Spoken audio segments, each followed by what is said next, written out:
Hey guys, episode 480 with Dr. Andrew Hill is brought to you by two really cool things. I think all the things that our sponsors are really cool. One is our store. We just added 6 new products to our store, which we're very, very excited about. The Naturally Clear Skin Academy, Soul CBD oils, the Andreas Sacred Seed oils, which are amazing. Savvy Rest Organic Bedding, as well as the EMF Defender Pad, which blocks EMF from your laptops and computers and things, as well as the Rapid Release Technology Pro tool, which you should definitely check out. So we're adding new products to our store all the time. We're really excited about it. And we've also added an area to the top of our store that says Shops We Love. And if you go there, you can click on any of the links that you make regular purchases from and support our show that way too. But we have everything from blenders and juicers to dehydrators to chemical-free cookware, grounded bed sheets, grounded sandals, Vitalizer Plus. We've got jewelry on there.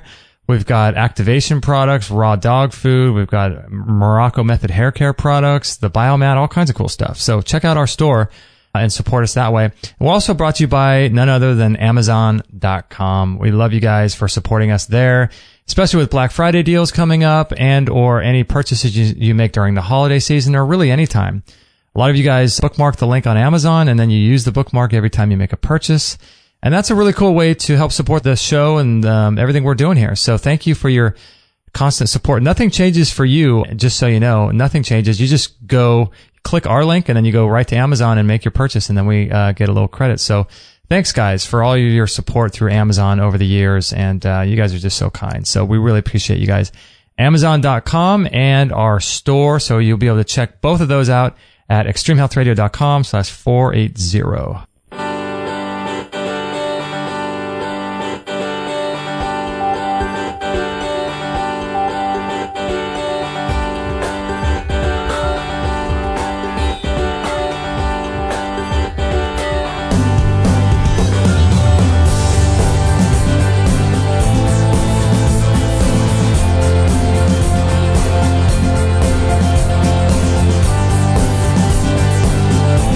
All right. Thank you so much, everybody, for listening and for being a part of our latest show, episode 480.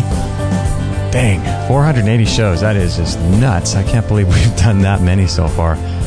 480 free shows for you guys. So thanks for joining us on this particular show. We're going to be talking to Dr. Andrew Hill, an awesome guy just north of me and in LA. And we're going to be talking about brain health. Which is really, really cool. So we're going to be talking about, he's doing some really interesting things. I heard one of his talks, a couple years ago. I don't know where I heard it, but he was saying some really interesting things about addiction. So maybe we'll get into that as well. But he's the founder of Peak Brain LA. He's a lead neuroscientist there. I could say that. And he's a lecturer at UCLA. He's an entrepreneur, scientist, and explorer. I got to talk to him about that. Explorer, I like that. But Peak Brain is really cool. They're doing a lot of interesting things with brain mapping, assessments using neurofeedback training, heart rate variability, biofeedback, mindfulness meditation. And they're focused on some of these things with people. So attention, ADHD, focus in people, creativity, traumatic stress, mood, sleep, migraines, hyperactivity, rumination. Which person doesn't have an issue with rumination, right? Impulsivity, preservation, seizures, alcohol recovery, addiction, test preparations, concussions, traumatic brain injuries. So, this is going to be a lot of fun. So I'm really excited to have Dr. Hill on the show. Let me go ahead and shut down this music and turn his phone on right here. Dr. Hill, can you hear me okay? The volume's kind of low, but yeah, otherwise. Okay. Oh, there it goes. Better. Okay. Better. The music was conflicting a little. Yeah, we have some issues with our sound, but I think we're on. Sounds great now, yeah. Awesome. Yeah, so you're doing some really interesting things. I heard something, I don't remember where I heard this, but you were talking about addictions, and I remember, I never forget, you were saying something about addiction that I thought was super, super interesting. And you were talking about a story or maybe some times where you were working with people with addictions and to sort of change people's addictions, not so much where they have to continually stay off of something for their entire duration of their life, but teaching people their brain how to have a healthy relationship with certain things. And I thought that was really interesting. Yeah. You want me to unpack that a little bit? Yeah. Yeah. I helped found an addiction center in Beverly Hills called Alternative Addiction Treatment. And alternatives has a very different approach. It's an alternative, no, pun intended here, Right. where alternatives is an answer essentially to the big push towards most addiction programs towards 12-step. 12-step, for folks who don't know, is really focused on powerlessness, giving up your control, saying you don't have power, recognize you're not, you can't make choice over these drugs or whatever it is. Mm-hmm. And we thought there was another way to go. The approach at alternatives is largely one of either moderation or harm reduction. And so people come in who either are abstinent from alcohol and want to start drinking again, or who are, alcoholics who don't want to take that label of being an alcoholic, don't want to take the powerlessness, the helpless and hopeless kind of, give up and follow the steps kind of approach. Instead, they want to learn about how learning in their brain works and what the physiological cues and triggers are for the drug use that they've gotten into over many, many years of use behavior. We unpack sort of the psychology around the use. We look at the brain activity for any sleep issues, impulsivity, anxiety, et cetera, driving use behavior. Mm-hmm. And there's also a lot of cognitive behavioral therapy and mindfulness training. So Alternatives has 2 and 6 months sort of outpatient programs that are very intense. I mean, most addiction centers, you do about 95% group work and about 5% one-on-one. And Alternatives, in the first week alone, I think you have 45 hours of one-on-one time. Really? Plus groups. Yeah, it's a very different program. It's 6 or 7 people sort of surround the client, and one's a therapist, one's a mindfulness coach, one's a neurofeedback person, psychiatrist, and they just systematically go through and help the person examine every aspect of their life and figure out how to examine and identify the automatic behavior that some of these substances may have encouraged over time. But it's not just substances. I mean, you can have an unhealthy relationship. Dr. Mark Hearn, who's one of the founders over there, calls it your magic elixir. We all have a magic elixir that we often look for. Right. And, that can be, alcohol or drugs. It can also be television or sex or shopping or gambling, So it's not so much about the drug of abuse. It's about your relationship with your recreational or other coping strategy, approaches. So what are your thoughts about, if someone has an unhealthy relationship with something that's healthy? What do you think about something like that? Yeah, it's not that dissimilar. I mean, you can have an unhealthy relationship with exercising, exercise too furiously. Oh, totally. Or with adhering to a good diet. I mean, I'm sure a lot of your listeners, and I'm like this, I'm sure you are, pay a little bit of attention to what you put in your body. And I tend to go through periods where I'm more adherent to things like a paleo or primal diet, and then there's other times when I'm more adherent to, the ice cream pint. But the relationship with food is a dynamic one. It's always changing based on your habits, based on your output level, based on what you have access to. But that relationship can get distorted. If you sit around, you're bored and anxious and lonely all the time, and ice cream becomes your panacea, as it does sometimes for me, you end up, potentially developing an addiction, if you will, to sugar, or at least a behavior where you're not having a healthy relationship with the amount of sugar you're eating. Not uncommon at all. And I'm not sure that we would call it addiction the same way we would to like cocaine or other things that are chemically addictive, if you will. Sugar does have some addictive properties. It's very reinforcing. Right. It's not, strictly speaking, addictive, because true addiction, the psychological definition of addiction, requires 2 components: tolerance and dependence. Mm-hmm. And you're never going to be dependent on lots of carbohydrates, like free sugars. That's never going to happen. Okay, so to truly define an addiction, it's tolerance and dependence. Tolerance and dependence. So tolerance means the same amount. You have to take more and more for the effect, which is not true for sugar. Your insulin becomes responsive to big sugar swings, so there's some adaptation, but it's not tolerance. You aren't having to have more and more of the substance to have the same effect in your body. I see. And there's no dependence. You're never dependent on having raw sugar. You certainly need some carbohydrates in your body, although not very many, and you can form fuel substrates out of fats and proteins as well.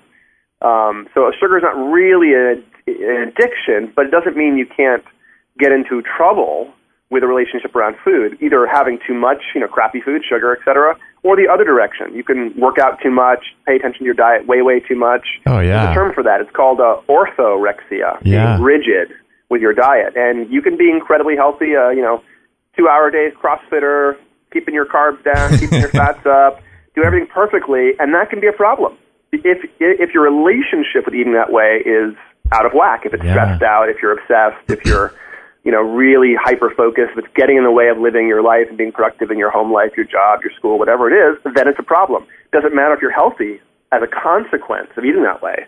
It's still not a healthy psychological relationship with food. So I'm so curious about your approach to addiction, because I don't know the numbers, but man, there's got to be so many people just have unhealthy addictions to things. Now, with the 12-step program, is that sort of the only game in town if someone's addicted to? It's not, right? Not at all. No, and in fact, Alternatives has a real strong emphasis on moderation approaches, as I mentioned earlier. But there are other abstinence approaches that are not 12-step. So there's two different groups that are pretty prolific in North America, and probably worldwide, but another in North America. One's called SMART Recovery, SMART, and one's called Moderation Management, or MM. And SMART and MM were actually both founded by Dr. Mark Kern about 35 years ago. And Mark is, I think, still on the board of directors or the president of the board for one or two of those organizations. But SMART and MM are both sort of alternatives to AA.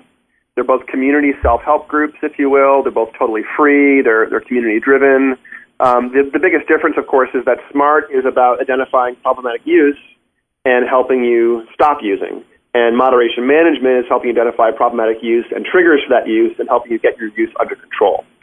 So MM is a very alcohol sort of driven community because officially we wouldn't ever support moderate use in drugs of abuse, heroin, cocaine, those sorts of things. Right. I mean, when someone comes into a clinic or Alternatives, for instance, we have a harm reduction approach for those people, not a moderation approach. But in SMART and MM, you go to SMART if you are trying to abstain, but you don't like the AA way of doing things. You want more of a community way of doing things, more, support, more of a sense of trying to get control over your behavior. And MM is the same thing, but specifically looking at how moderation can fail, what some of the pitfalls are, talking about success stories, talking about, how you may have got yourself into trouble because the automatic behavior kicked in. So those are both two. SMART Recovery and MM are both two alternatives to AA. There are many, many SMART and MM meetings throughout Southern California and really throughout the world.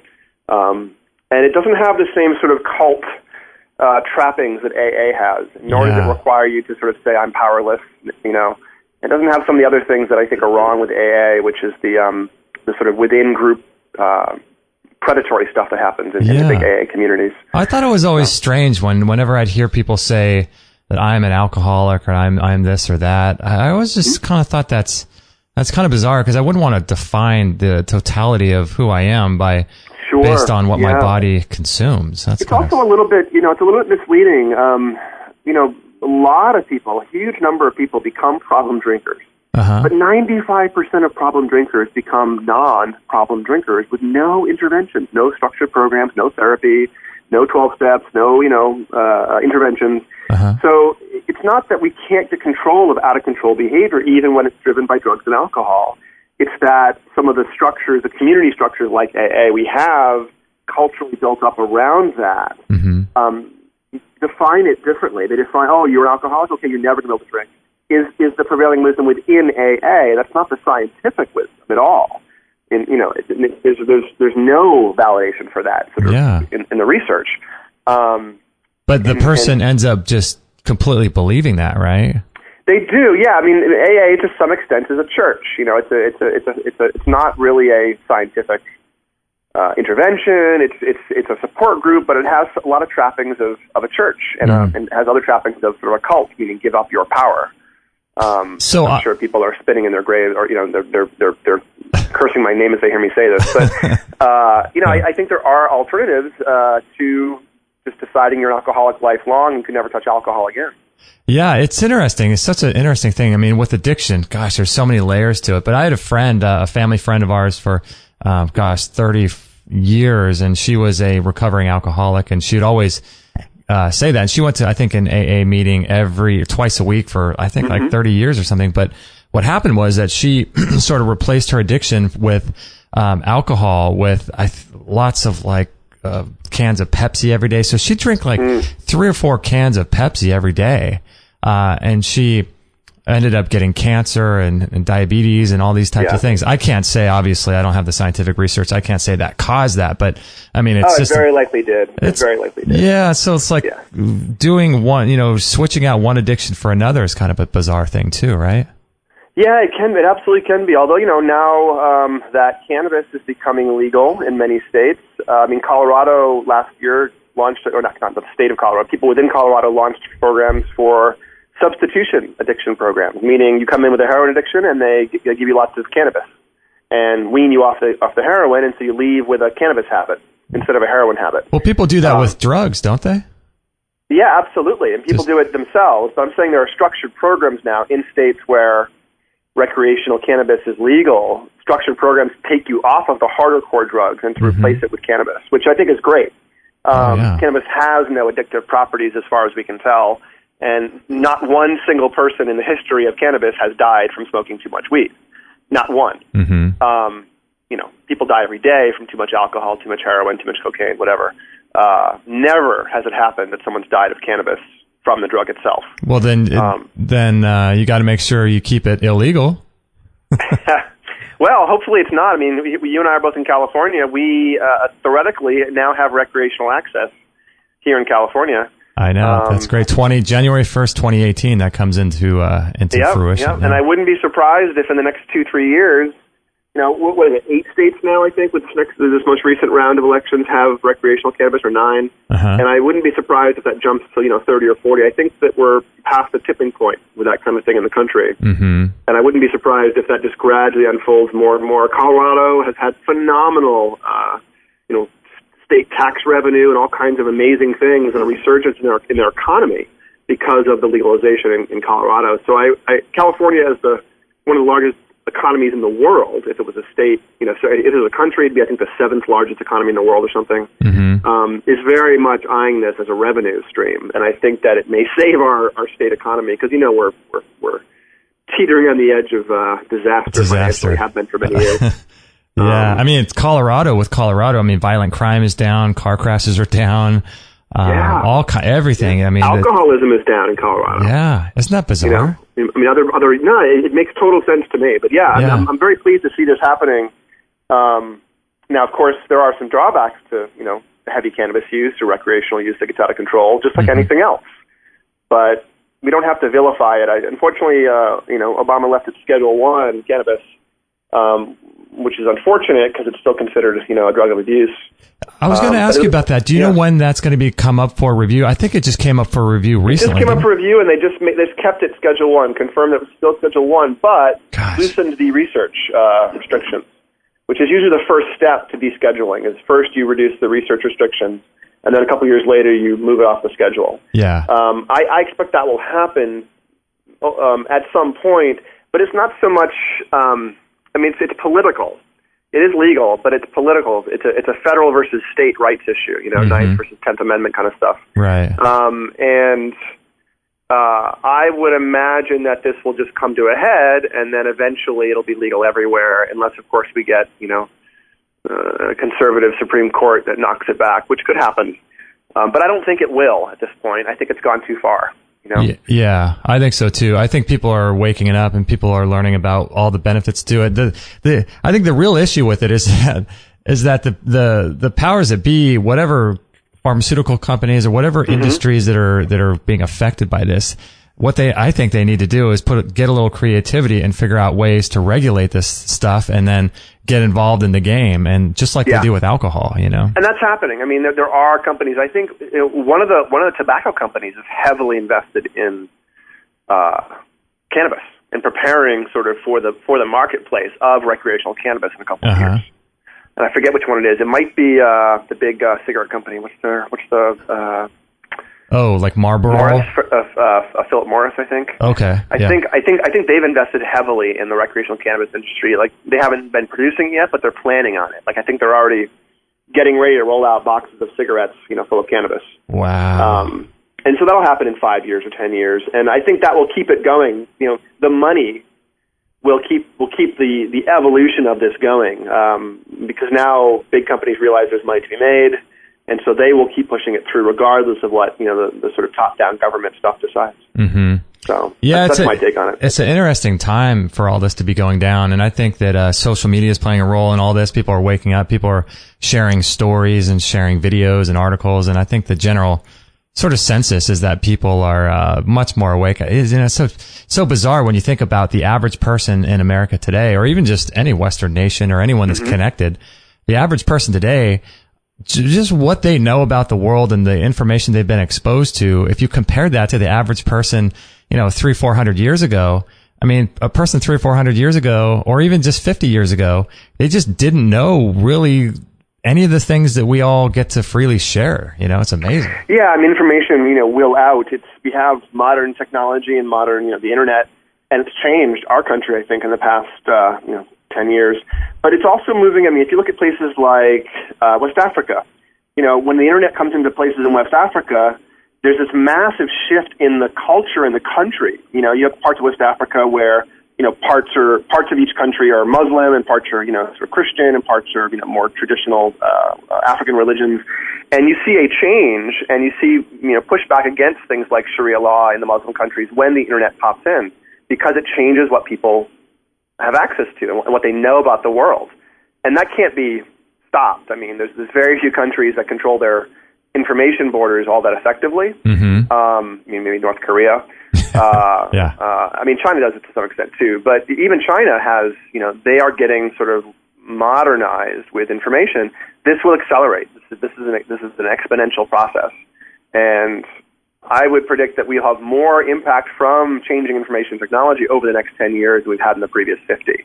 And so, I do think that's a regularization, if you will, of the world, where we tend to move towards congruent sort of social justice values and everything else. So I from my perspective, in spite of having a little bit of a, stressful time these days for folks that are more interested in the left-leaning liberal things, I do believe that the world is moving in that direction overall, in spite of the election last week. So.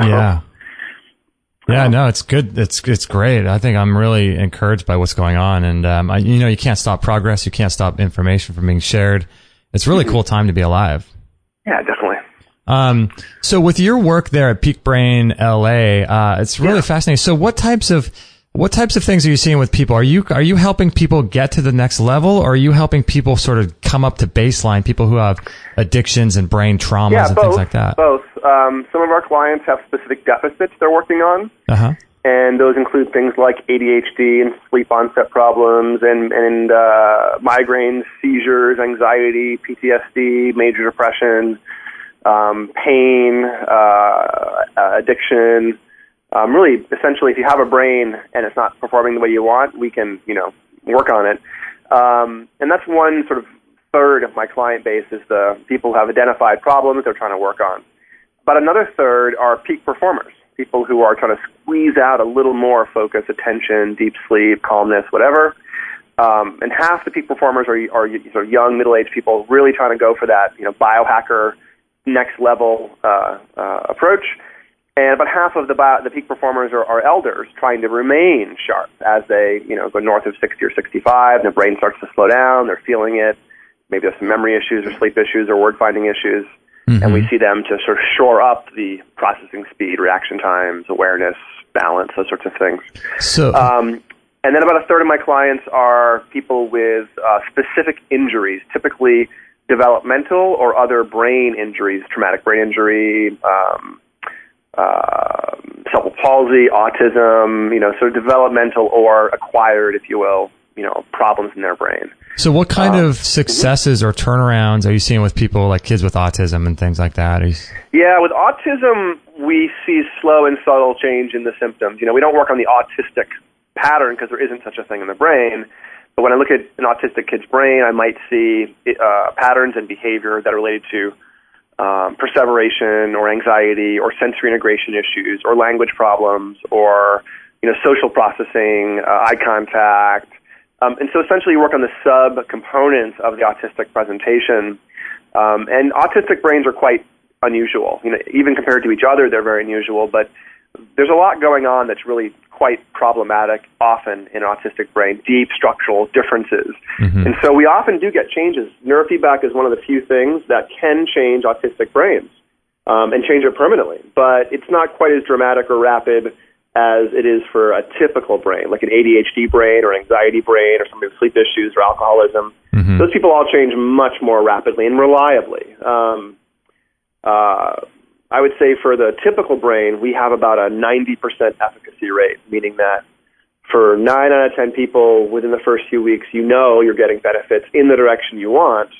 But neurofeedback is an iterative process. It's kind of like going into meet a physical therapist and develop a workout plan to meet some goals, and then they walk you through that plan over a few months. The only trick is that in neurofeedback, we aren't sure which workouts are going to get you the strength or resources you're looking for.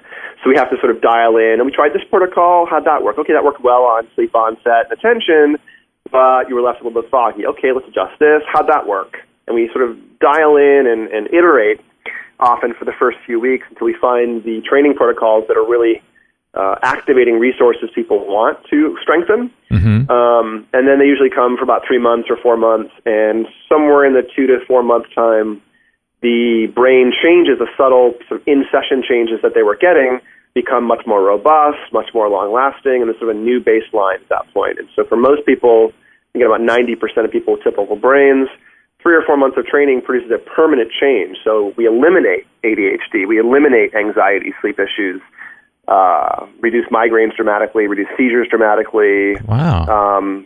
All these things are semi-permanent long-term changes in the brain if your brain is relatively intact. Okay. Yeah, I was going to ask you. I was going to ask you about that with because you were talking about like a more of a workout for your brain, but so some of these things actually are just gone forever, and the people don't have to do any. Do you have to do any kind of ongoing treatments? Yeah, no, they don't usually. For something like ADHD, let's say, which is really a tuning, a regulatory issue, not a structural issue in the brain. Okay. Once I teach you to turn on sustained attention, turn on inhibition so you can not be impulsive.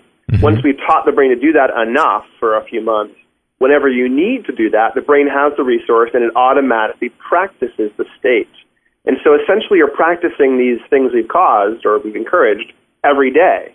So eventually you don't need to come back and train anymore because you're actually practicing them involuntarily, if you will, automatically day after day. Okay. So they become self-reinforcing, essentially. So when someone leaves, if they go, what do they go, 2 or 3 times a week for 3 or 4 months? Yeah, exactly. People usually come 3 times a week for 3 months is typical. Okay. And for ADHD or sleep issues or anxiety, you're probably, about halfway into that time, most symptoms are gone, and then we're training just to make it last. Okay. Or we're trying sort of next level things. Like maybe we shut down your anxiety, and now you want to work on laser-like focus, which we couldn't do before we shut down your anxiety for obvious reasons. Or maybe we want to work on things like creativity after we get rid of your ADHD, for instance. So sometimes in month 3 and month 4, we're continuing to work on stuff to make sure it stays gone, but we're also adding second and third sort of tier goals to your experience. So sometimes people might come in for some real pressing problem or need, but then they also, after that's sort of done, they're like, okay, well, maybe I could work on some of these other things that are... Absolutely. Yeah, you can kind of think of it like if you went to a physical therapist for a couple of months to fix like a leg or knee, a gait problem, let's say. After you were done with your problem, you might still go to the gym and work out. Right. And that's what this is. Some people come and use this as a gym, 1 to 3 times a week. They exercise, get a little boost, get a little effect, and then go on with their week. Other folks come in intensely, 3, 4, 5 times a week, and get rid of a problem. And then I, stop seeing them around 3 or 4 months in. Okay. And some people come back, not because they need more work, though occasionally that happens, but usually because they have other goals that they've identified. Yeah. So it's a brain gym broadly.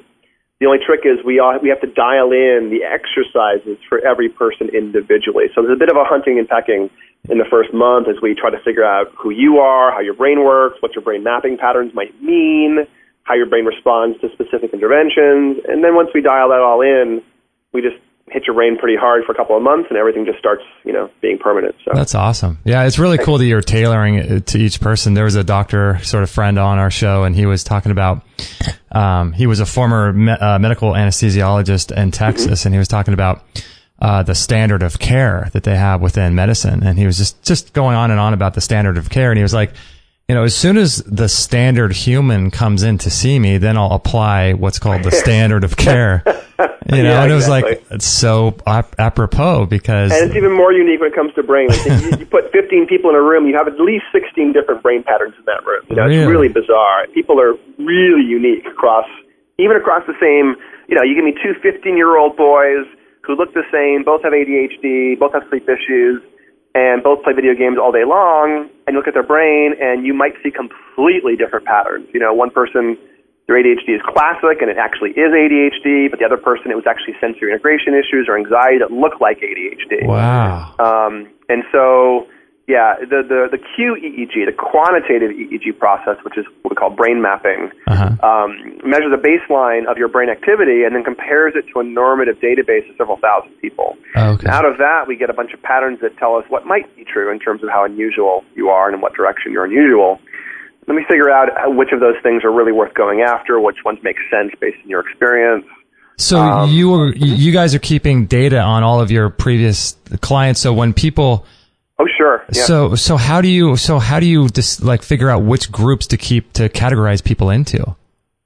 That's pretty cool. It doesn't matter. If somebody comes in and I do a brain map and I see patterns for ADHD and they have some impulsivity, that's enough. I don't have to really, believe they're ADHD. If I see the patterns and experience the behavior, okay, worth going after. So you could actually compare their results with other people who are ADHD. Is that the deal? Yeah. So let's say I scan someone's brain and compare their resting, eyes closed, and eyes open data to a database, and what I get back is they've got 3 standard deviations higher theta brain waves in the front part of the head. Okay, that means high impulsivity, which probably means some ADHD. And then if I ask the person, do you have some impulsivity? They're like, oh yeah. Then we go, okay, well this pattern, that's your impulsivity. Let's work on that. Or if I find head injury patterns, I'm like, it looks like you have an impact back here. Is that possible? Oh, I think so. Often with head injuries, people can't tell me when they happened. They're not even sure if they happened. But then I'll say something like, okay, if you have some post-concussive syndrome, maybe you experience cognitive fatigue in the afternoon. You hit 1 p.m. and you're just kind of done. Like, don't bother me. Don't make me make decisions. I've run out of gas. Right. And that combined with some cognitive fog and some irritability is a pretty classic cluster of post-concussive syndrome symptoms. So when someone reports all those symptoms and I see a traumatic brain injury discriminate sort of tripped by the database that says this person likely has had an impact at this place, and this place, then I believe it. So the joke I tell about quantitative EEG is it's not diagnostic, it's prognostic. So I'm guessing about what might be true from the data and then validating that with somebody's experience. So QEEG is not neuroimaging, it's statistics. It's likely that this thing that's unusual is causing trouble for you, and if it is, you probably have this symptom. Oh, that's true? Great. Let's believe the data. But it's a very sort of it's a very careful eye when examining data. You don't want to overinterpret information on the page just because it's data you gathered, Yeah, it seems like a lot of what you guys are doing, and a lot of what most people do too, is they're kind of just piecing together everything that's coming in through all of their tools and things. If you could snap your fingers and have any kind of technology to be able to do exactly what you wanted to do, are there things now that don't exist because the technology isn't there that you would love to have? Yeah, there are. A couple of things. The holy grail, I think, for EEG, both researchers and clinicians, and I'm one of each, the holy grail is non-contact EEG. What is that? So there's a proliferation these days of dry EEG, caps or headsets that require no gel. Most of those are fairly crappy. All of the consumer devices, headbands and forehead sensors and things that are dry, are utter and absolute garbage. They do not produce very good signals. The clinical devices, we have one in-house that was like $25,000. Even that one is not quite as good as the traditional wet cap system that we use for EEG. But it's possible to record electricity without touching the body. A lab in the UK, in one of the universities, I forget which one, couple years ago, developed a sensor for EKG, for the heartbeat. And you simply sit in a chair and hold a ball in your lap so the sensor knows where you are. And it can measure the EKG without any wires touching you. So why is that important to not have any wires touching? Well, if you have wires, if we can do a non-contact EEG, then that frees up a bunch of things. One is we can scan the brain without any goop and mess and setup. It's actually fairly finicky to get a good reading on 24, 25, 64 wires. And so the biggest technical challenge in EEG is getting good signals. And so non-contact would get around that issue a little bit. It also would help with compliance. You know, it's really messy and involved. It takes half an hour or whatever to set up a full head EEG on people. If they could just sit down in a chair with nothing, with no hookup, and the machine just could read their brain, it would accelerate the research space dramatically. It would accelerate the clinical space in EEG dramatically. So I think that's one of the low-hanging fruit. You know, the first engineer to produce they're called capacitive electrodes or high-impedance electrodes that are insulated. The electrodes actually are wrapped completely in insulation so they can't touch the skin. These sorts of things you could put a cap on over hair or over a hat, and they could read the brain activity. Or you could sit in a chair with an overhang over your head, and it could read the brain activity. That, I think, will come in 5, 10, 15 years, and that will revolutionize how EEG is used. You'll sit at home in a chair, and your house will watch your alertness state or your arousal state and change the lights, or ask if you're okay because you look stressed or something. So I think that's coming, and the quantified self movement is already, biohackers are already buying lots and lots of EEG devices and spending all their hard-earned money. Right. Unfortunately, what they're buying is crap. And all these dry headsets and forehead band systems, they really miss the point. The forehead EEG, first of all, is the noisiest and the least interesting EEG. You never want to train neurofeedback, or rarely on the forehead. You really want to train the motor strip, the strip of tissue that runs from ear to ear across the top of the head. Okay. For almost all neurofeedback, it's a lot of the protocols are really focused on that sort of center part of the head. And you need non-laggy data. You need data that comes off the head and goes into the computer very quickly. And all these drive systems out there for consumers are heavily filtering, so there's really big delay in the signal.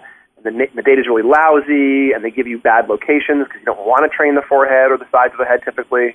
And so there's lots and lots of problems with how consumer devices are being implemented. And I can't tell you the number of times that I sat down with a Brain Toys or a headset manufacturer, or even startups that were planning to launch headsets before they launched them, where I'd say, look, guys, you really need to be, accessible to these locations in the middle of the head. Headband devices that are being released for neurofeedback that do not allow you to measure the areas we use in neurofeedback. It's really kind of a disconnect. Wow, that's bizarre. So the BCI world and the neurofeedback world use the same hardware. They don't use the same software. Mm-hmm. But the loop of the brain and the computer is still the same loop, just run in opposite directions. The BCI needs to get the brain to control the environment and control the computer. And in neurofeedback, the changing signals of the brain are shaped by changing stuff on the computer. So the computer changes the brain. The BCI world's proliferating. There's millions and billions of dollars rushing into it. It's a massively exploding space. BCI for brain-computer interaction or interface. And biohackers love BCI, but neurofeedback is still a little bit of a redheaded stepchild, and is not growing quite so fast. And people don't really understand it, even those people in the clinical space claiming they do. Right. Are producing hardware and software that just is vaporware largely. Wow. So that's crazy. So when that happens, when that gets rolled out in maybe 5 years or so, like you said, that will allow you guys to do a much more in-depth and much more quicker work too, right? Absolutely, yeah, and then much more reliable work, and absolutely, yeah. That really is a low-hanging, or sort of a holy grail rather of neurofeedback, is non-contact electrodes. And of research. I've done a lot of research in EEG labs, and the more electrodes you have in the head, the better, because with enough electrodes, you can unmix the scalp electricity and project down into the brain where these sources are coming from. So when you hit 70 electrodes in the scalp in a grid, the spatial precision of EEG is actually equivalent to that of fMRI. the big issue with fMRI is that it's really slow in time, seconds. But spatially, it's amazing, square or millimeter or something. Mm-hmm. And EEG is the opposite. It's spatially very coarse, a square or a few centimeters. And time-wise, temporally, it's sub-millisecond precision. So when you get up to a dense electrode array, you can use math to unmix, it's called an inverse solution, and unmix the signals at the scalp and see actually where in the brain these generators are coming from. So we need a good dense coverage of the head, but it takes a long time to set up 64 or 128 electrodes and to get good signals on them all and to get, good continuity of gel paths, and that might be affected by somebody's hair or if they're moving around a lot. Right. So yes, non-contact EEG imaging will change everything and probably usher in a new era of research, just like MRI did, a few decades ago. I'm surprised that you guys can even get someone hooked up with us, that many electrodes in a half hour. That's so fast. It's fast. I mean, grad students practice this stuff. I can do a 64-channel gel cap in about 12 minutes. Oh my gosh. I'm very fast. But I can do a 19-channel gel cap in the office in about 10 minutes. It's not that much faster. It still takes time to troubleshoot each location. And some of my technicians who are highly trained, guys and women, been working with me for 3-4 years, 20 minutes is about the minimum it takes to set up a gel cap with 19 channels. And that's the QEEG set is 19 channels plus the earlobes. So when someone comes in, if someone comes in like two or three times a week, typically how long are they there outside of the first session, like on a normal basis? 45 minutes. So we don't do a full head cap on the training day. You come in, we say, hey, what's going on? How's your sleep, your stress, your mood, your attention, whatever it is you're working on. Did you say 45 minutes? Yeah. Okay. Yeah. It's about 30 minutes of training time, about 5 minutes of, hey, what's going on, anything we need to know about, what's been changing, how are you feeling, and then we set you up. You drive spaceships or race cars or listen to music or watch movies for half an hour with your brain, and then we take the wires off and you go home. The training days, it's just a couple of ear clips and a couple of wires on top of your head, so it's not very involved in terms of the mess, the way that a full head wet cap might be. Uh-huh. I mean, we have dry systems, but if you've got a really big head, a really small head, or you have, an afro or dreadlocks or something, we're just not going to be able to use the dry system because it's pretty finicky. But the wet system would have to be pulled out. What are your thoughts about if someone comes to see you and they get all this work done and they do it for about 3 months and then they want to go home and do something like, a lot of older people doing crosswords to prevent dementia, or there's that. I think there's some issues with luminosity. I think they started making some claims a while back. Yeah, Lumosity got their hand slapped because they were saying that their cognitive training changes the brain. And it doesn't. Okay. In fact, all of the research on every platform for cognitive training, doesn't matter if it's Lumosity or some other third party, they all fail to find any transfer, any development of skills that continue beyond the game you're training in. And the FDA and FTC slapped Lumosity with a lawsuit because their marketing sounded like they're making claims that it actually changes your brain. And that's just not true. And so really it's a waste of money and time. It's good for people to remain engaged. Continuity theory or activity theory in gerontology would suggest that if you stay active, you stay healthy. Right. So doing Sudoku or crosswords or playing bridge or whatever else is going to keep you healthier than not doing it. But it's not like you're developing specific resources that will then be used elsewhere. So it's kind of the only. Sorry. Oh, I'm sorry. It's just kind of like it's specific training for a specific sort of task. Yeah, but you only get better at the game. So the exact same task in a real-world environment shows no benefit. You only show benefit on the game. So there's no what's called skill transfer. The only caveat, there's one type of cognitive training which half the research says, nope, doesn't do anything, and half the research says, okay, there's a small effect. And that's the working memory training, the dual NBAC. And a dual NBAC, working memory is the primary bottleneck on human performance. The other one is speed of processing. But working memory is the number one bottleneck. Everything you do with your mind requires working memory. Mm-hmm. The input and output, essentially. It's the scratch pad or the RAM, the thinking space in your mind. Mm-hmm. And humans have a working memory range of 7 plus or minus 2 items, 5 to 9 items. And that's it. And one more item in your working memory is I think, over a standard deviation increase in intelligence. Mm-hmm. And as you get quite old, you can lose a point in working memory span. and have things slow down. So it really is this holy grail for biohackers and elders and everyone else. It's kind of similar to like that whole theory of Dunbar's number, where you can only associate with like 126 different people in your memory. Yeah, it's probably very related. Yeah. But as far as we know, working memory is a fixed resource. You cannot change it. However, there are some dual NBAC studies that suggest that training may do something small. But there's many, many, many free dual NBACs, so there's no need to buy Lumosity or anything else like that. Mm-hmm. Yeah. It seems like it would make a lot of sense that you basically, the more you exercise your mind, the more it's going to work. But I mean, I guess that's true in a sense, right? I mean, the more someone reads and engages with people, the less likely they are to develop, things like Alzheimer's. I mean, I guess there's got to be something to it, right? As far as I know, there's really no evidence that cognitive training does anything. I mean, no evidence.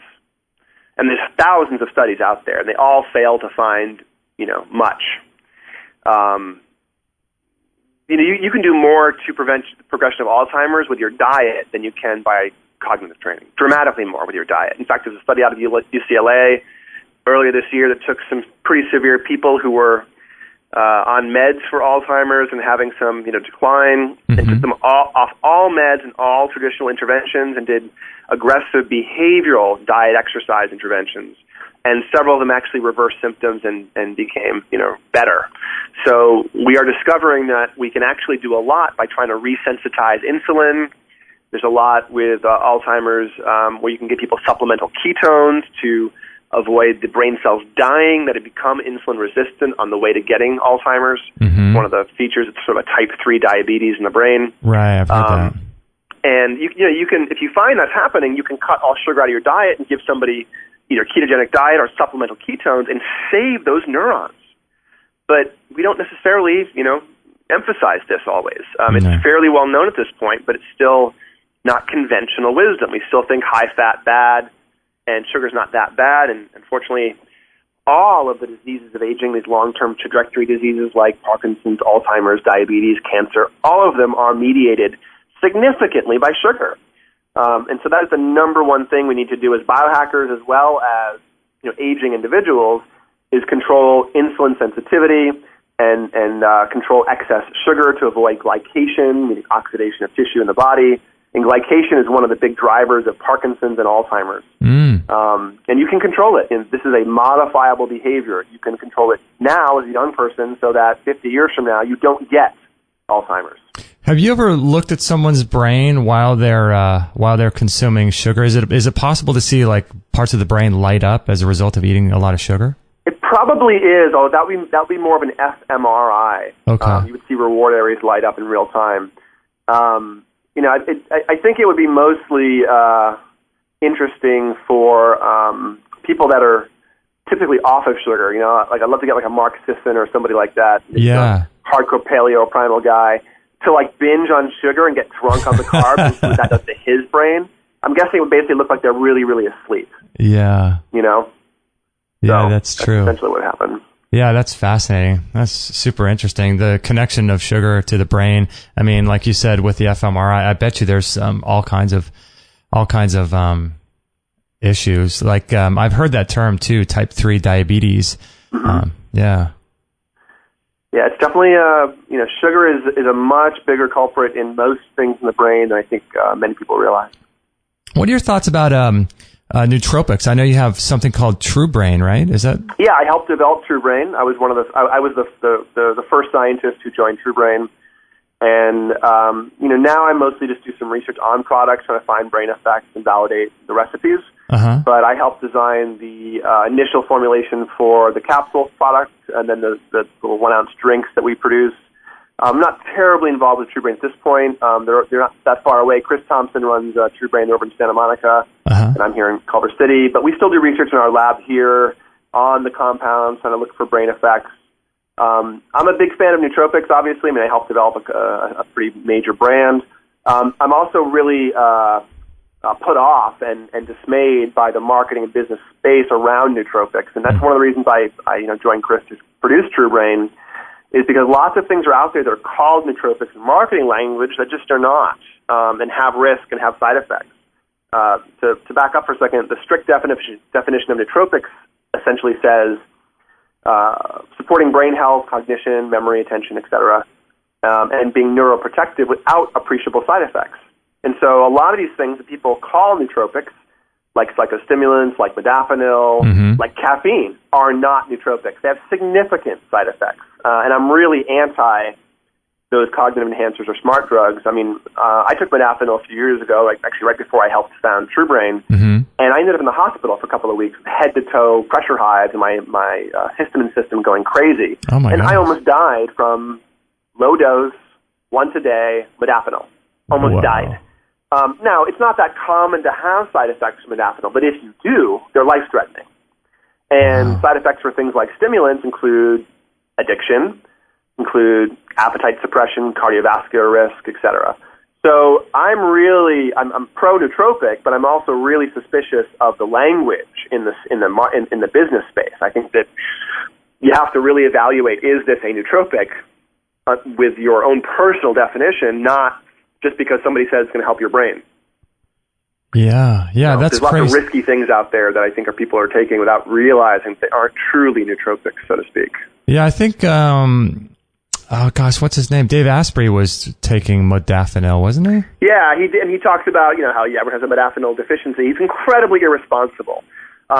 If for no other reason, because the high-tech, creative type of people in Silicon Valley he was talking to initially, there's a lot of ADHD in the entrepreneurial, brilliant crowd, so to speak. Just a little bit. And if you look at one of the classic papers on modafinil, it's called Approved and Investigational Uses of Modafinil. It's a review article looking across many, many, many papers. If you dig into that, you discover that whenever it was used with an ADHD population, they had to drop many, many more people out of the study because of side effects.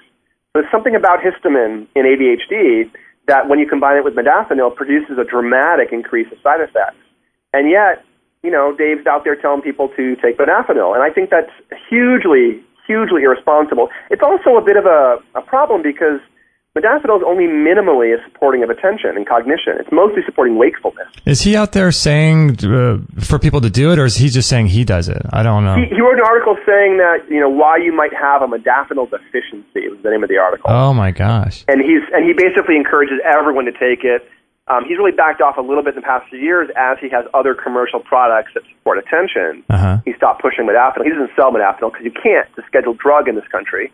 But it's not safe for many people. And it's also minimally cognitively supporting. So I think that you're so much better served going after the traditional nootropics like the racetam, piracetam, and a choline source like citicoline or alpha-GPC. That is safe and effective for most people with very, very low risk of side effects. So what would be the case or the circumstance for someone that wants to take a nootropic? Would someone want to take them for if they have a big test coming up or something where they have to study? What would be the circumstance? Again, we're tripping over how the term is used. These things, nootropics should be safe and effective and almost innocuous in the background. So TrueBrain was designed to take every day. And you shouldn't notice it dramatically. Yeah, a little bit. Oh, yeah, it's active. I feel a little clearer, a little sharper. I have more gas in the tank. I'm not running out of steam midday. But it shouldn't alter your experience the way that caffeine does or stimulants do or modafinil does. So there really shouldn't be an acute effect. These are really chronic, long-term supports for not only performance but for aging. So, yeah, you can take nootropics if you're a student studying for exams, but you take it ideally all the time so that when you study, it works better. These things often have a nutritive component where they're acting on cell metabolism or they're getting into, for instance, piracetam helps cell membranes be more flexible. So these things work better being taken day in, day out over time.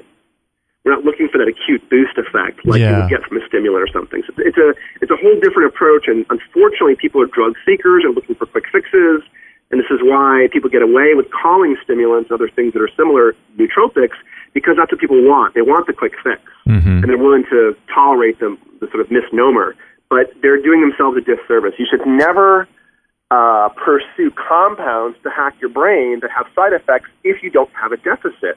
You're just trying to take a good brain and make it better. Be very, very suspicious of things with side effects, and be very cautious and try to gradually boost with things that don't have side effects.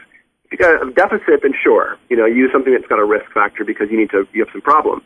But if there's no problems, you're just trying to be a biohacker and trying to be a peak performer, then you should really have a hard line and get rid of anything for considering to put in your body or brain that has risks of side effects. There's no need for that when there's things like traditional nootropics like the racetams, and there's things like neurofeedback, meditation. These things all dramatically affect your brain, and there's no need to go after research chemicals or prescription drugs that have side effects just because you think you want to hack your brain. Yeah, I've heard you talk about Buddhism and meditation and things like that, and you're a big fan of meditation, right? Yeah, there's a lot meditation or mindfulness, huge amounts of research supporting that it basically improves executive function. I mean, mindfulness and meditation, you can ignore all the cosmology, all the religion. I mean, Buddhism is not really religion. It's more like psychology in terms of how it's laid out. Right. Even though people think of it as a religion, it's not really a religion. There's no cosmology. There's no gods. Mm-hmm. It's really about, hey, here's how your mind works, and here's how to get it to work better. It's psychology. And meditation or mindfulness essentially is attention training. It's executive function training. Be that single point concentration or awareness concentration, which we call insight, or loving kindness attention, which is metta, or you could focus your attention on an anchor like a sound, like they do in TM. But all forms of meditation are anchoring your attention in some way, noticing when you've drifted and bringing your mind back to the anchor again and again and again. That's the rep of meditation or mindfulness. So yes, the research suggests that doing this for even a few minutes a day, after a few weeks, changes your brain. It can work effectively against ADHD and all kinds of other things. So that's more than luminosity can say. Way more. Yeah, the research for mindfulness and meditation is compelling and a huge amount. The research for cognitive training is weak, non-existent, and barely there for maybe one test. Uh-huh. So it's not and you're carrying your brain with you all the time. So that you always have the equipment to meditate with you, Yeah. So. Oh, yeah. So I'm curious. I have a friend in Texas, a listener to the show, and her husband was a former UFC and former Pride fighter, big time cage fighter. And I'm curious for people that are, have concussions and things like that. I mean, I've heard people can get concussions even from playing soccer, from the Not even from playing soccer, simply by doing a practice drill. Really? A paper out recently that showed that after one single practice drill, there was a drop in memory function by over 50% for several hours after the drill. So what kind of... A heading drill. A heading drill. So they're actually... A soccer heading drill, you had the soccer ball like 20 times in a minute. Yeah. You show head injuries and reduce performance for hours afterwards. And when you're doing that drill, the soccer ball doesn't weigh much, but it's not even going that far off your head, is it? No, yeah, it's just stopping the brain from moving inside the skull so it bounces around. Oh my gosh. A study out last year that looked at high school students in football, students that never played a game, simply practiced with the team.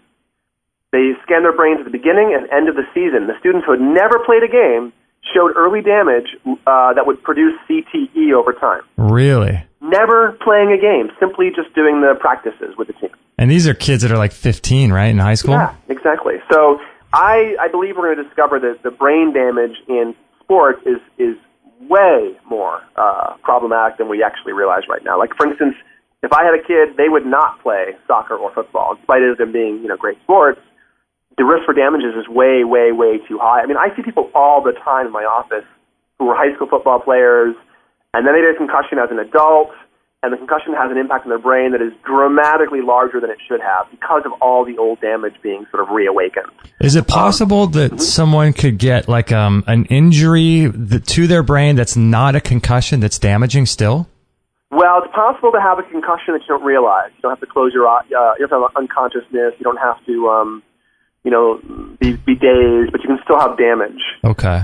Even if you don't know about it. Exactly. And often, you can receive wear and tear without realizing it. Absolutely. Wow. And more people have wear and tear damage on their mind, on their brain than they realize. So that's I see it more crazy. often than not. Some damage. I did not know that about the story with the soccer drill. That's pretty. Yeah, pretty one creepy. single drill, produces measurable changes in the brain And it's inflammatory factors from GABA cells releasing, from these small injuries, GABAergic sort of release. It's very, very robust data, and I think it's going to change how we think about sports over the next couple of years. A lot of these studies are coming out. I think some of them were fueled by the movie Concussion, which is a phenomenal true story movie. Yeah. Will Smith did a great job. But all those scary things he's finding, I would say the movie underemphasized the prevalence. Really? Underemphasized, maybe dramatically. Yeah. So are you seeing good success with people that have had multiple concussions? Because I was just bringing Beautiful success. Yeah, about 90% or better. And almost everyone that I work on has change, but with concussion, it's a little bit harder to get the change to stick. There's actual damage. Now, so it's often a little bit longer. But people often feel awake and clear, and their mood gets better, and their sleep gets better within a few weeks. And it's like a life-saving experience for many of them. So with the concussion, it's actually, just for lack of a better way of describing it, is it essentially similar to like a bruise on the brain? Can be, yeah. It's scar tissue, or the brain's stuck in a very low delta frequency. Okay. Yeah, absolutely. It does. I do describe it as bruising or wear and tear damage, or a little bit minor scar tissue, etc. So if there's bruising and a little bit of scar tissue, well, I guess with scar tissue, if you have scar tissue, it's kind of hard to get rid of. But if you have a bruise on your arm, essentially it goes away. But a concussion, does that ever go away if it's... Depends. We can certainly get rid of it with neurofeedback. We can exercise that tissue and often wake up the cortex. You don't see excess delta anymore. It goes away over time with neurofeedback. But it's not uncommon to see damage. I'm like, oh, it's interesting. I see some, likelihood of concussion here and here. And the person will say, oh, that happened, 40 years ago when I was 5 years old or something. Oh, wow. So we can get very long-lasting damage that still shows up decades later. But we also might have a low-key concussion resolve in a few weeks with no residual damage. It's really the second concussion that you get in a short amount of time that does damage, not the first one. So if you have two concussions or two impacts within a few weeks, the second one destroys tissue. Even if it's on the opposite side of the head? I'm sorry? Even if that second concussion's on the opposite side of the head? Absolutely, because when you have an impact on one point in the head, you tend to bruise that part of the brain, and the opposite corner of the brain rebounds inside the skull. So there's often much more broad inflammation going on, and these sort of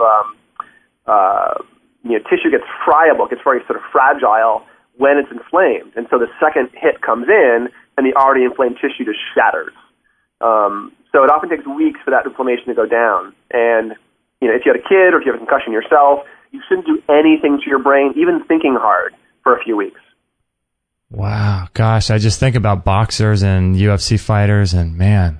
Oh, yeah, they're probably all profoundly injured. Absolutely. Wow. And I've looked at a few MMA guys and fighters and surfers, and they all have pretty massive damage. Wow, but you can do a lot of reversing of that, or have some good success with it, right? In almost everyone, we can make some good change over time. Wow. So if someone comes in that's got more of damage like that, are they going to be typically staying for longer than 3 months? They might, yeah. They'll probably make really quick change because they have so much to work on. And then we might need to spend a little more time nailing it down or reinforcing it. You might need to do 4 or 5 months. You might get some really good effects that last for 6 months, but then they kind of come back because we didn't do all the damage. We did a little bit more training. But the process is always individualized for everybody. Right. So, I would never know ahead of time how long somebody would require. This is why we treat it like a gym. Come and exercise with us for some months. Everyone needs about 3 months. You might need 4 or 5. It's hard to tell. But it's really your call. It's not me telling you as a doctor, you must do this. It's like, okay, great. Here's some plans. Here's some goals.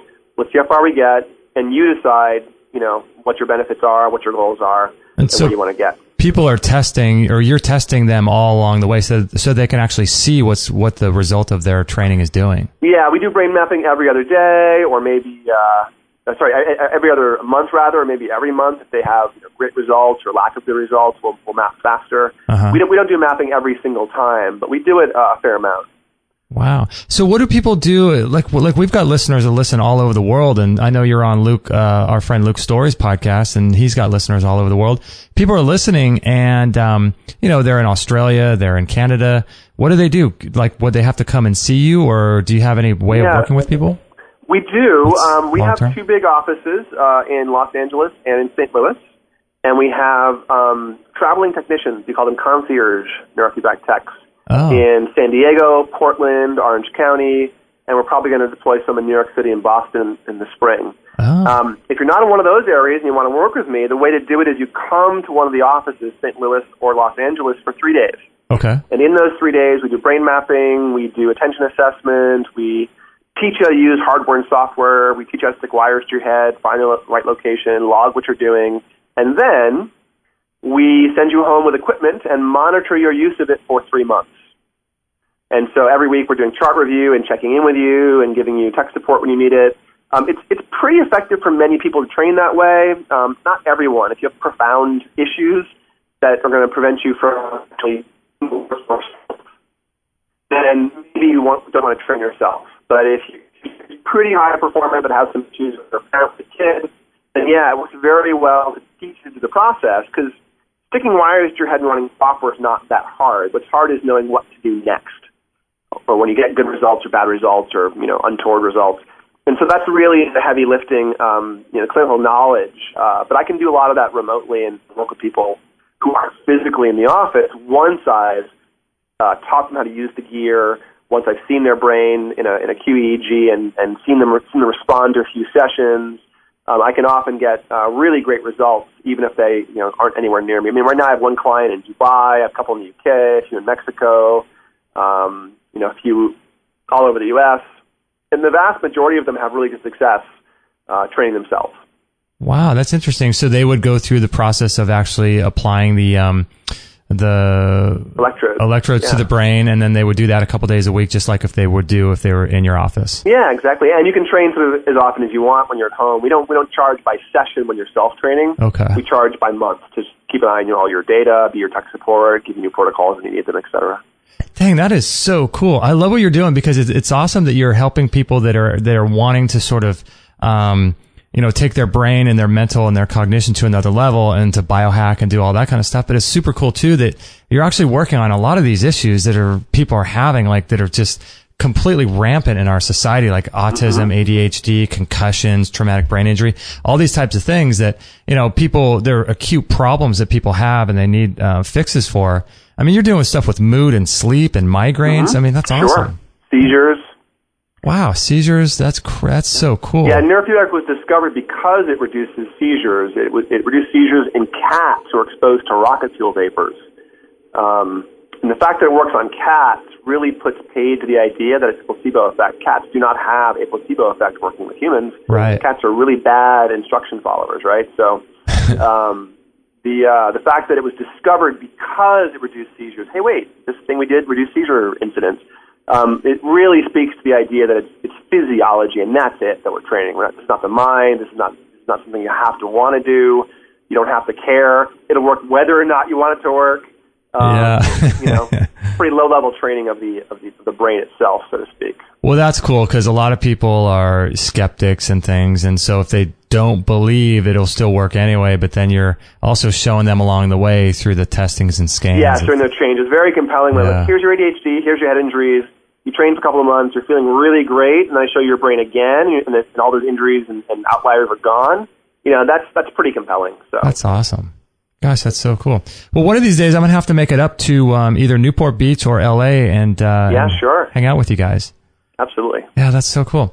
All right, so the website is it peakbrainla.com? Yeah, peakbrainla or peakbraininstitute.com. Okay. Equivalent.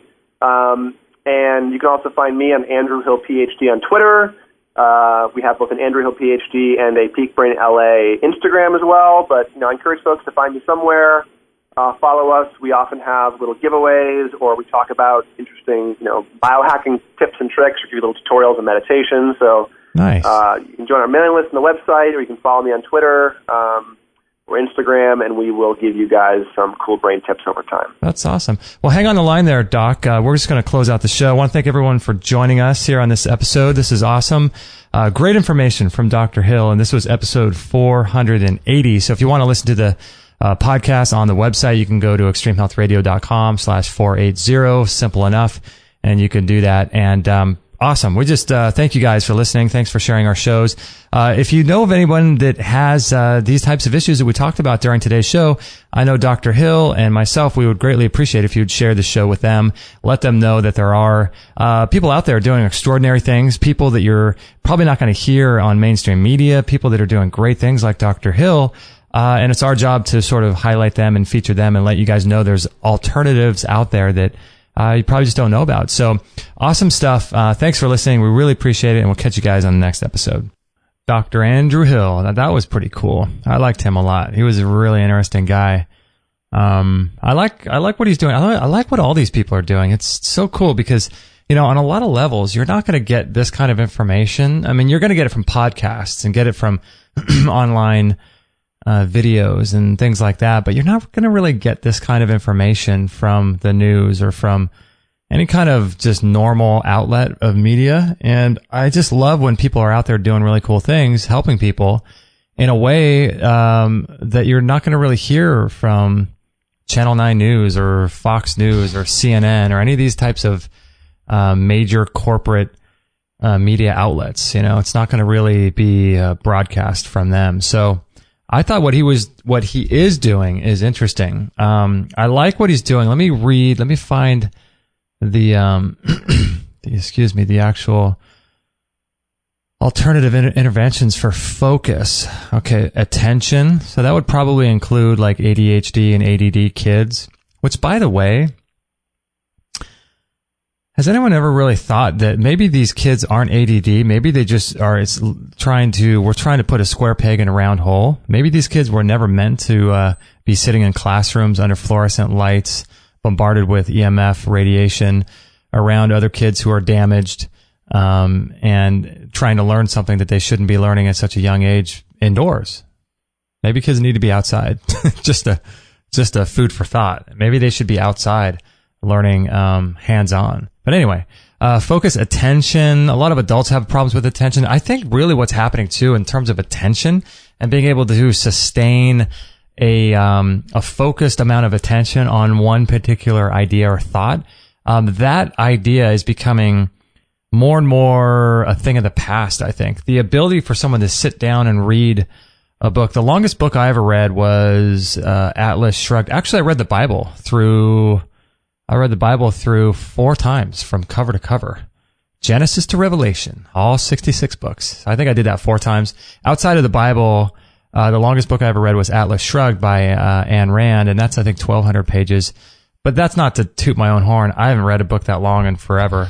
But just the idea of reading a book or having the ability to sustain a long thought about something and to really wrestle with an idea and grapple with philosophy and the foundations of life and things, it's not really possible these days because I think that technology is really rewiring how our brains work. I think technology is really having some sort of effect on the way we think and the way our minds and brains process information.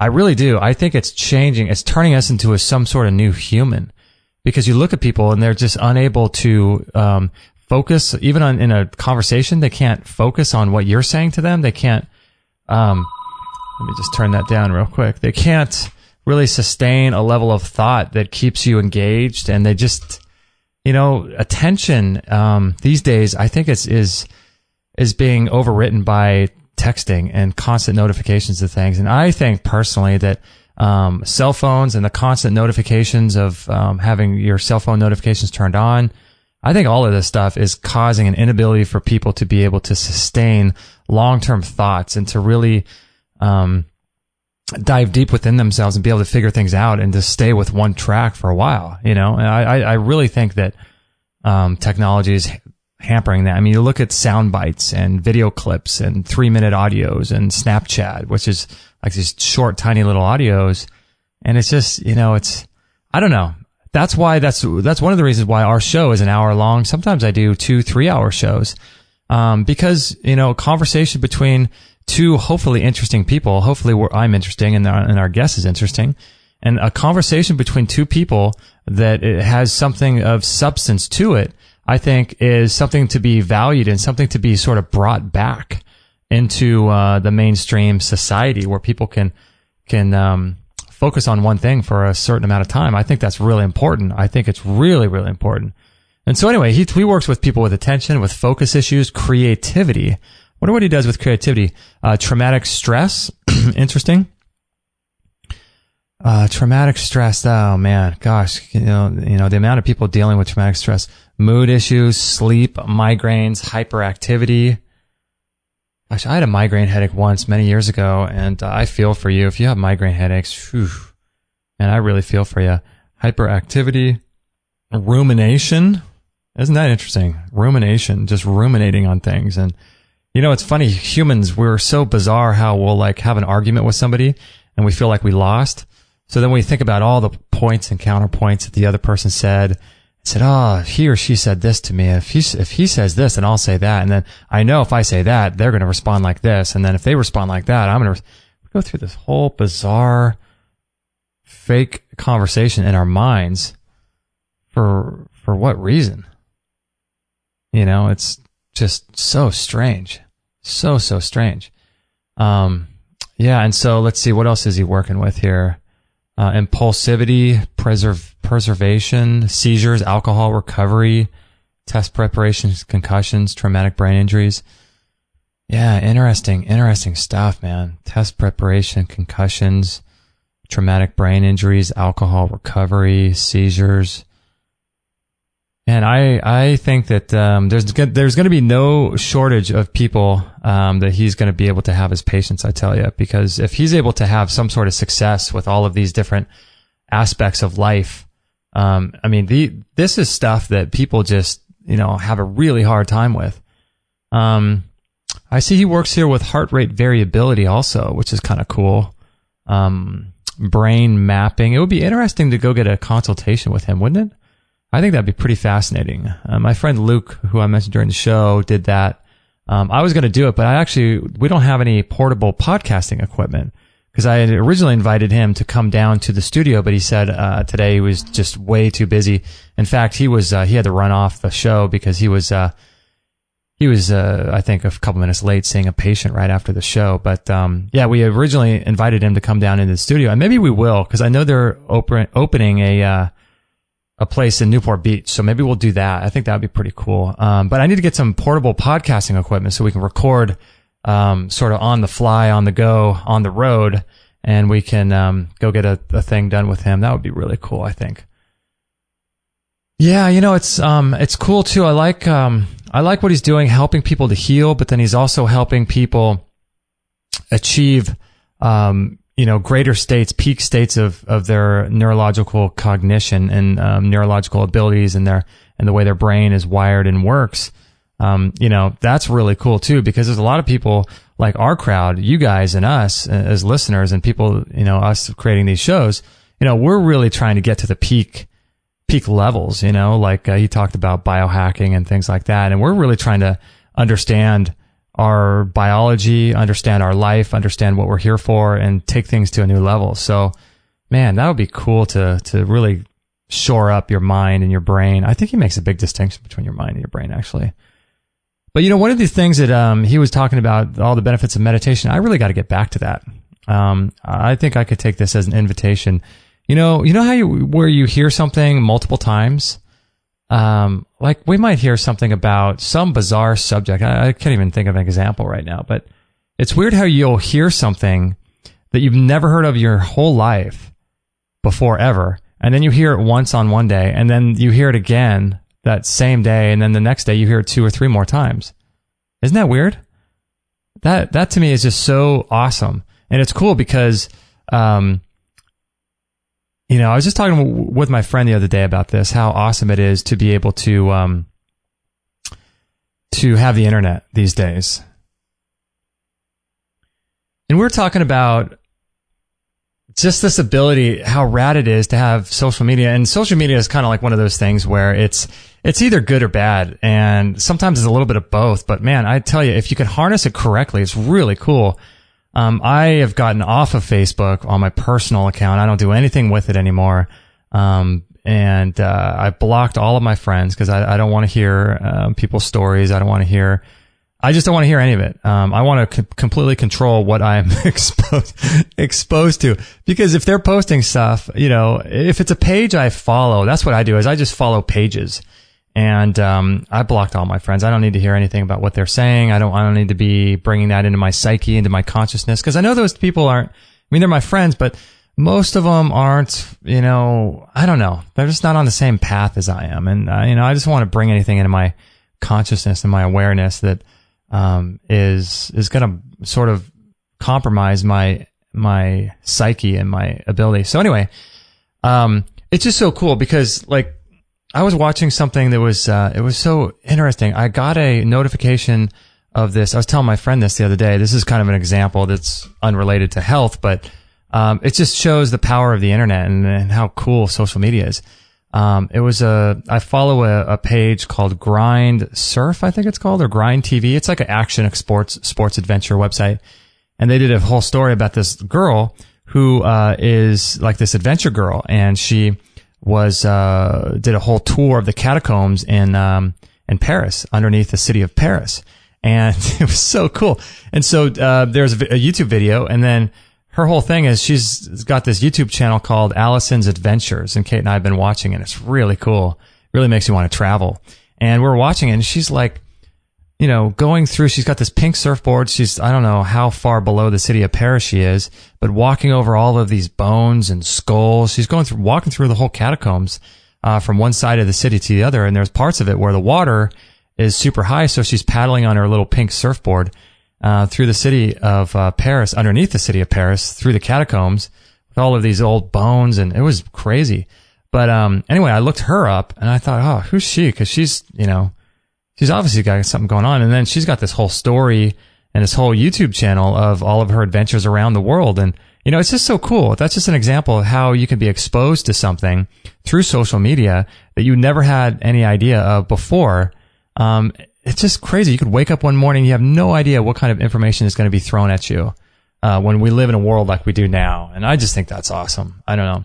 But at the same time, it's like, for me with cell phones, you have to really kind of harness that power, because it's really powerful. The ability to listen to podcasts, and the ability to be connected to each other through social electronics, the way we are on computers and cell phones and things through Facebook. It's super powerful. And to be able to get information that comes into your psyche and affects your mind, I mean, that's a big deal. So with that responsibility and that power, with that power comes responsibility. We have to really focus and be mindful of the things that we let in. At least I do. I can't expose myself to negativity or to things that are going to bring me down. I can't do it. On a lot of my Facebook feeds, on even the pages that I follow, I've stopped following them because a lot of them would constantly be posting stories of women or girls or men or boys, 20 years old coming down with cancer and dying, or, stories like that. And so, so one of the things I stopped doing was I just stopped following them.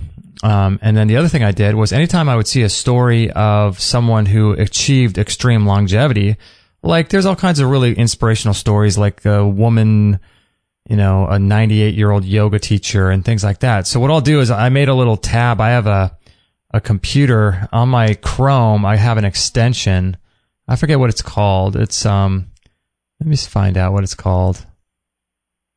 Because it might help you guys. It's a really cool extension to use with Chrome. It's called, let's see, options, themes.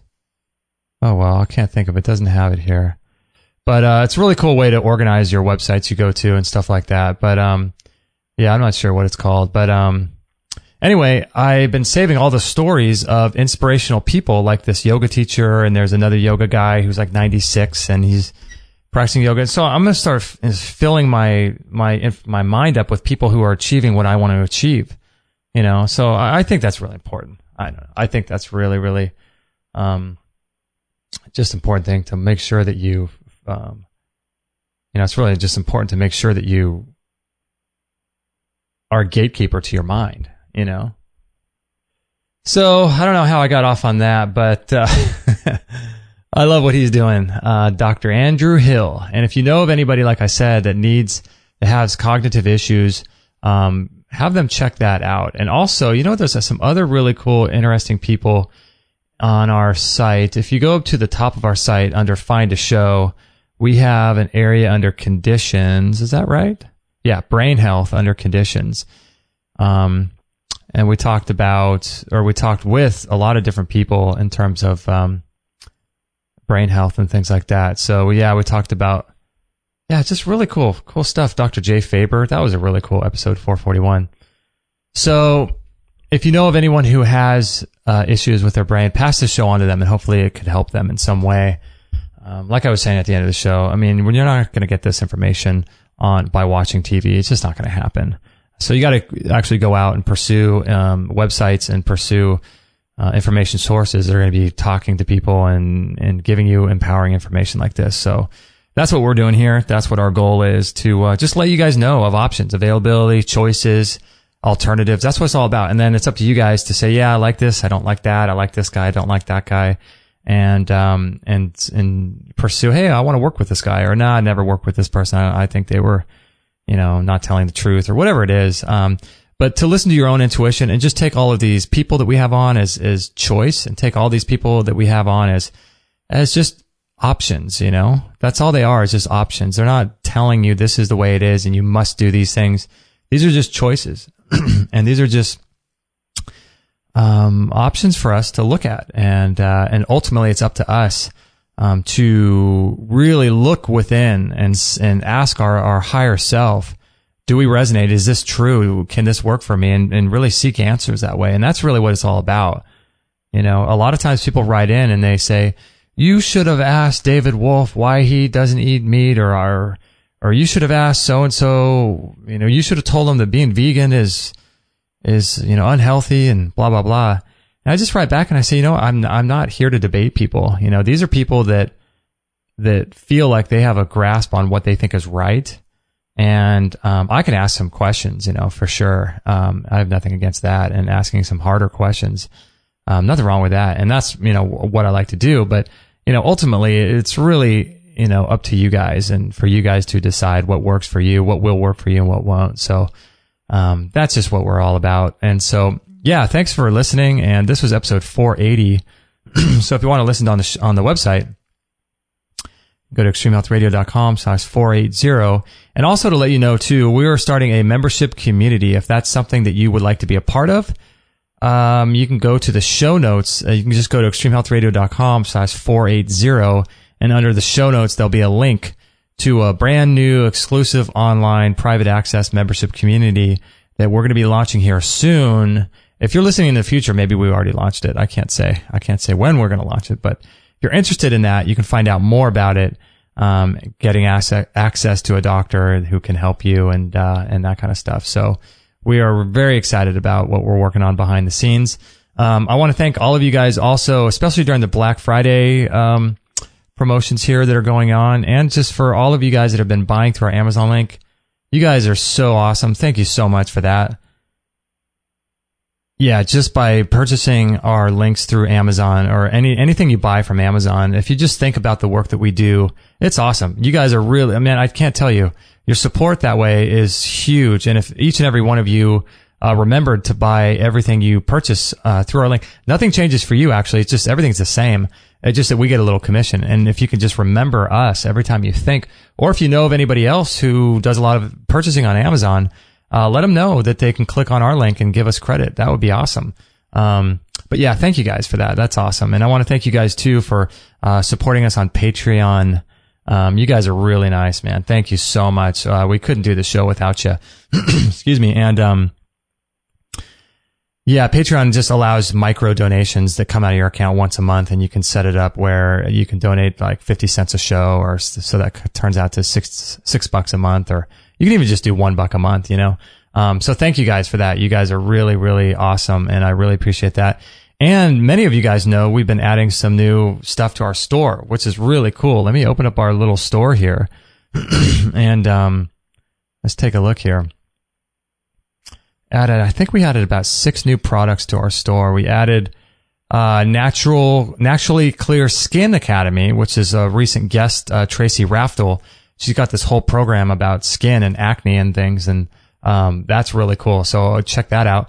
We also are so happy to announce that we're finally carrying, the Soul CBD oils from our friend from Be Well Buzz, Larry Ostrowski. His CBD oils are, I think, the best on the market. I really do. He is such a cool guy. We had a chance to hang out with him a while back, and I just love what he's doing. He's a nice guy, and I've been following his work for years. Soul CBD. Aaron from over at Health Nut News did a whole video about that as well. So yeah, really happy to announce that we're now able to offer Soul CBD, which, by the way, is completely legal everywhere in the United States, which is awesome. So that's cool. And let's see, what else are we offering? Oh, the Andreas seed oils from Synergistic Nutrition. If you guys haven't had a chance to listen to the show that we did with Stephen Huer, check that out, because that is really, really interesting.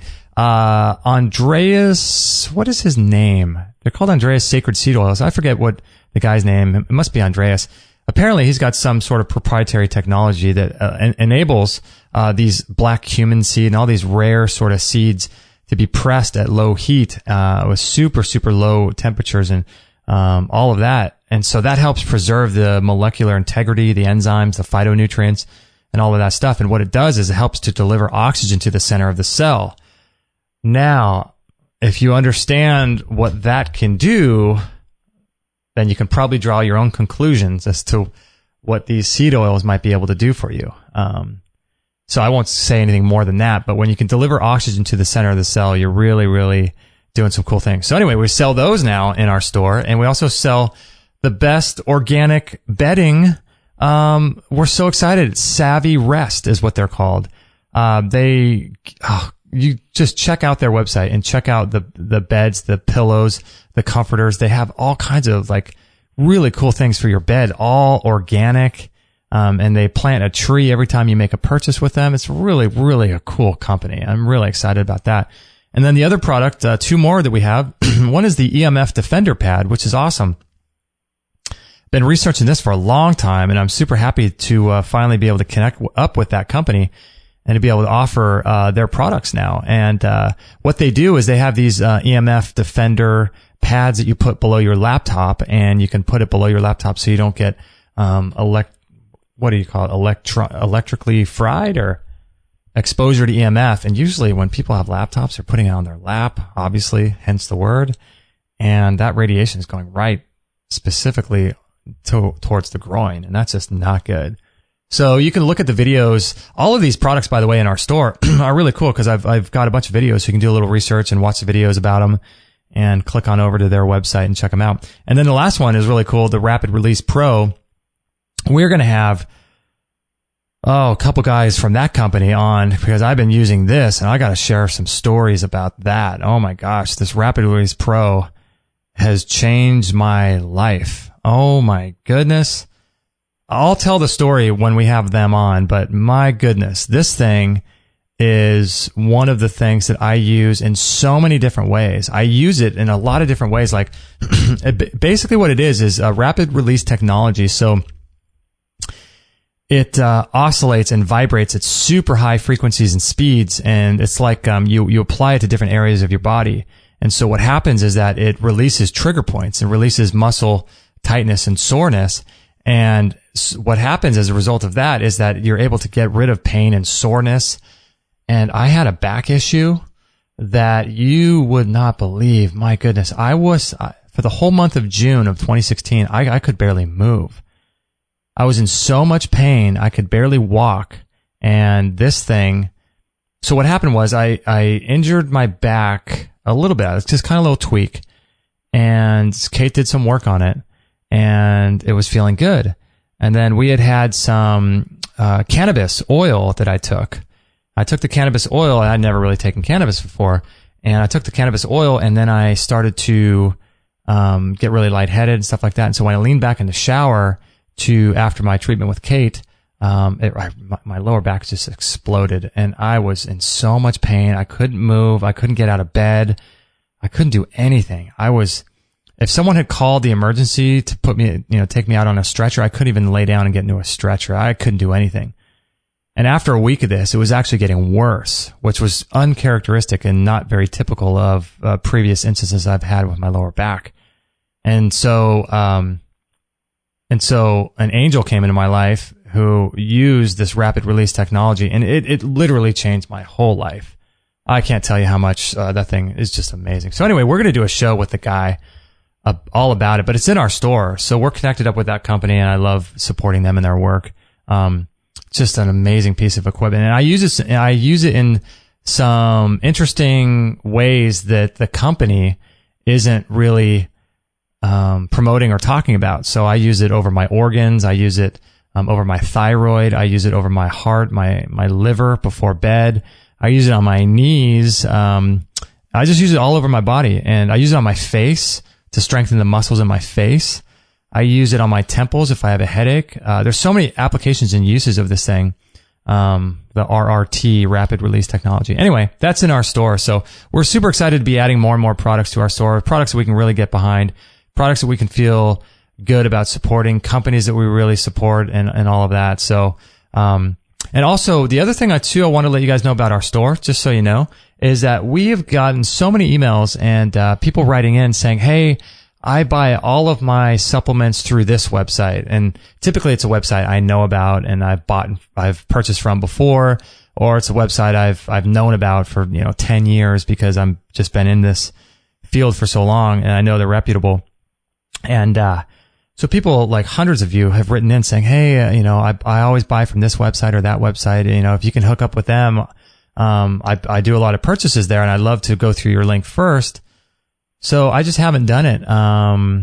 But now I have. So if you go to our store, on the top, there's an area called Shops We Love. And if you guys, purchase online superfoods, herbs, things like that, or if you know of if you make regular purchases from a place like an outfitter that sells all kinds of health-related items, let me know and I'll add it to the store. That way you can click on the link before and we'll get credit. So many of these companies have affiliate programs that we can sign up for, and that's an additional way for you guys to support the show.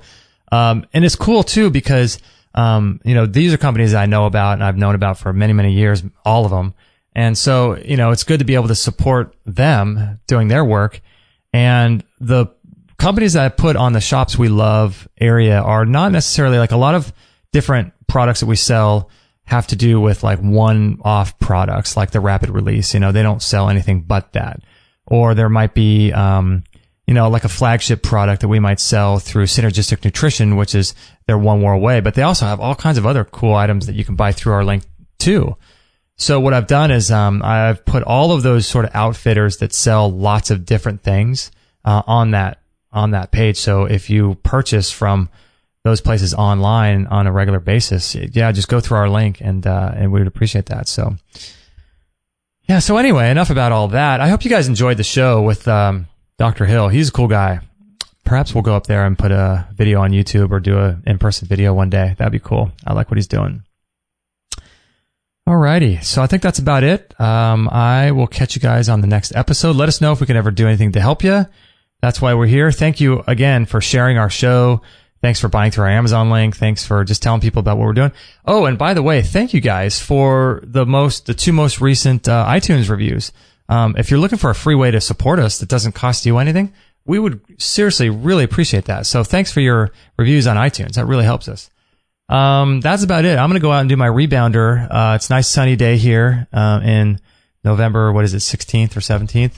And the sun is out, and I'm going to go out and get grounded. I'm going to do my rebounding in the backyard in the sun while listening to some podcasts, and then I'm going to come do the sauna and knock that out and be off and running. So love you guys a lot. Let us know if we can ever help, and we'll catch you guys on the next episode. No material on this blog is intended to suggest that you should not seek professional medical care.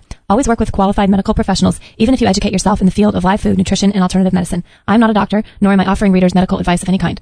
None of the information offered here should be interpreted as a diagnosis of any disease, nor an attempt to treat or prevent any disease.